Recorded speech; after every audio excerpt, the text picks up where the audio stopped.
glad you're here. My feed is a little slow today, recording this on the day of the hurricane going through Central Florida. Fortunately, it would a little bit further north of us. We've gotten very little effect from it. I'm praying for the people that are in the path of that hurricane and knowing all is well and all will be well. So, welcome. I have a cord that's tickling my leg. There we go. And I am so grateful that you are here, that we're all here to create business growth. And this is breakthrough. So breaking through some of the myths, perhaps, about running a business or building a business or starting a business. We're going to talk about mindset. We're going to be talking about practical strategy in this group. So welcome. If you have comments, please do so in the comments below. Interact with folks, connect with folks, learn about each other, build relationships. That's how you build a business. Step number one, build relationships. It's all about getting to know people, and not because you want to sell them something, because you're really interested in what they're doing and how you can help them. So that wasn't even on the agenda today. Let's go with the 3 crucial steps in building your business.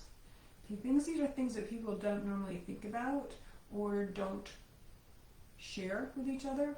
And I'm going to be right out front and open that this first step, you may not like it.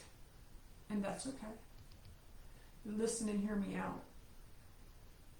For this step is the one that will help you grow your business more than anything else. And that is a belief in some kind of higher power. Higher power within yourself, higher power around you, higher power above you. Many people think of it in different ways and have many different names for it. It's really totally up to you, whatever that is. However, I use the word God, universe, quite often kind of interchangeable. It is an energy, spirit, however you want to term it, that's okay. So if you hear me say the word God and that offends you, then use your word. With some belief in a higher power.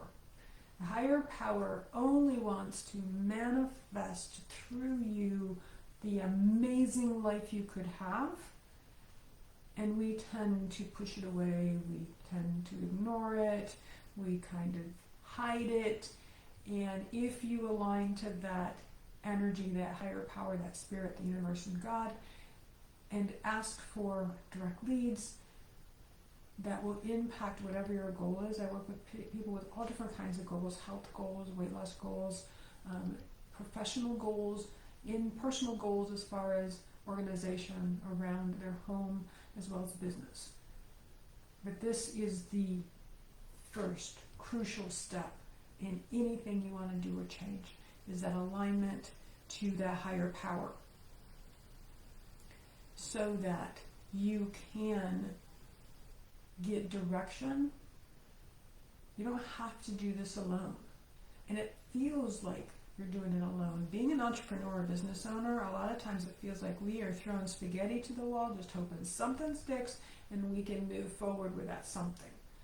And then all of a sudden that doesn't work, so there we are back again on that little island all by ourselves trying to decide what's really important, and we're looking at YouTube ads and we're looking at Facebook, hoping someone has the answer for our business. And we always incorporate that higher power to direct us to that right person, which is kind of the next step of crucial step number 1 is find a coach. Find somebody that has done what you want to do and are successful at it and can help you move forward. And this is going to take an investment. And this is kind of the scary part about growing a business. You can grow a business on a shoestring for a while, and you can run it alone for a while. But it's going to get lonely, it's going to get stressful, and it's going to get disappointing sometimes. So aligning with the higher power within you, God, universe, whatever your name is for that, what says you can't get wet by the word water, which is true. So whatever you call it, and then find a coach. Ask for direction to find a coach. Somebody that is doing something similar to you or what you're doing, so that you can learn how to grow your business from what they've been through and avoid the headaches. That is one of the regrets that I had. I didn't hire someone fast enough in the infancy of my business, and I had a lot of headaches and a lot of spinning my wheels and a lot of grief and nights that I was awaking and couldn't get back to sleep and walk on the floor and I'm sweating things out and would I, should I, could have, and all of those type of things. You don't need to go through that process. Hire somebody that can help you move through not only the emotional components of running a business, but the strategy behind running a business. So that's number one. Crucial step number 2 is your mindset. And you may have to interchange that with the coach thing to be in that place where you hire a coach, because mindset is detrimental to the success of your business. Most of the clients that I have that come to me say, I know I sabotage myself, I'm getting in my own way, I have this amazing dream and desire of where I want my business to be, but yet every time I even inch towards it, I fall backwards 2 or 4 steps. And it's because of me. And so if you're finding your self-sabotage is you, and you are willing to admit it, that's a huge step, then changing your mindset and your belief systems. Sometimes we don't even know that our belief is reflecting on our business. Our beliefs become so ingrained in our subconscious mind that they are just running in the background, in kind of like that music that's played at a department store and you may or may not pay attention to it, but yet it's still there. And it is designed to make you want to buy. And so you feel like you want to buy something even though you don't need it.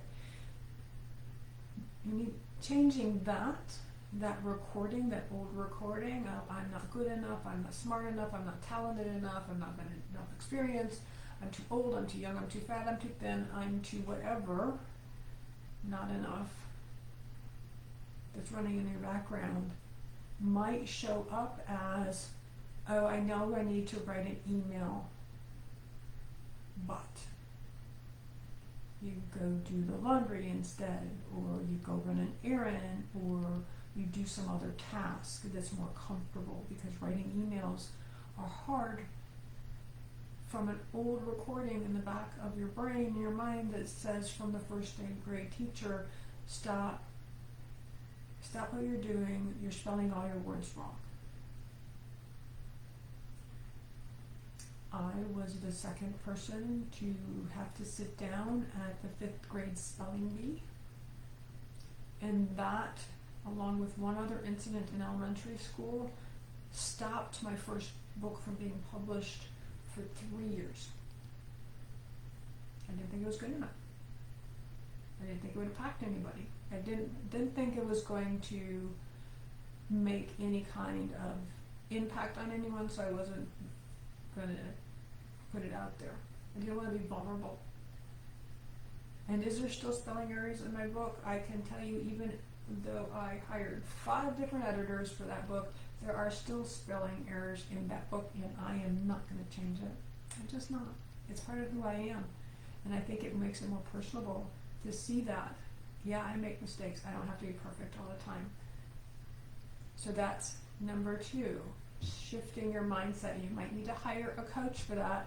Many business coaches like myself incorporate both practical strategy and mindset belief work, so that you can work at both at the same time, not one or the other, or not 2 different coaches. So keep that in mind. And number 3 is strategy, tactics. Of course, you need to know how to do something. But if I give you a tactic or strategy at the very beginning, the belief system, and without the alignment to the higher power, it might not be the right tactic or strategy for you. It might even not even be for the right audience that you're looking for. And so all of a sudden you're attracting all these people that you don't want to work with, or is not looking for what you want to teach or share. So having the tactic or strategy is really important, but going through the first 2 first, so that we can choose the right way and right path for you to grow your business. And it's sometimes very simple tweaks. It's sometimes just reframing some wording that you're using. in your marketing, but mostly in your mental state, so that you feel comfortable. I had a client just recently, he is hiring a VA, but it felt very selfish to hire a VA. It's like, I need this extra help, and it feels like it, it is an investment, and a virtual assistant, whatever he is, and he had vetted who the company was he was going to work with. Other people in his profession were using this company. He even knew what they were using them for, so he could go to them and say, I need you to help with this, but it felt selfish. But once we framed it so that he wasn't calling this person his VA, and oh, by the way, I will have my VA contact you to set that appointment. It's now a client care specialist, because that's really what they were doing. And because he calls them a client care specialist, now he's hiring that person to help his client succeed. And that changed his mindset to take action on getting the interview in place and getting them hired. So it's a mindset shift, but it's also a tactic, because he needed someone, he does need someone to help him, but it's also going to help his client as well to be more on track, to keep up with him, keep following up with him, so he can make the proper connections when he needs to. So those are the three crucial steps in growing your business. And if you have any comment or additions to it, please put them in the comments. I'd love to hear from you. Take care, everyone. See you next week. Bye-bye.